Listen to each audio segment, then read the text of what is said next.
আজকের সংবাদ সম্মেলন থেকে আমরা অন্তর্বর্তীকালীন সরকারের কাছে 5টি দাবি আহ্বান জানাচ্ছি।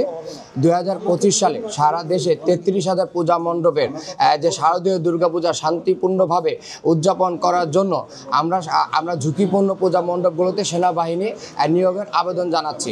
শারদীয় দুর্গাপূজায় আমাদের বর্তমানে 2 দিন সরকারি ছুটি রয়েছে, আর 1 দিন নির্বাহী আদেশে 3 দিনের সরকারি ছুটির দাবি জানাচ্ছি।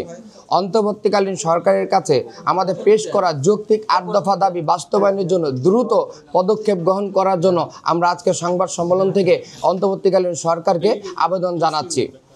আমাদের সম্মিলিত সনাতনী জাগরণ জোটের সম্মানিত মুখপাত্র শ্রীমৎ চিন্ময় কৃষ্ণ দাস ব্রহ্মচারী সহ সকল কারাবন্দীর নিঃশর্ত মুক্তি দাবি করছে এবং বৈষম্য মুক্ত অসাম্প্রদায়িক রাষ্ট্র তথা দেশ বিনির্মাণে সনাতনী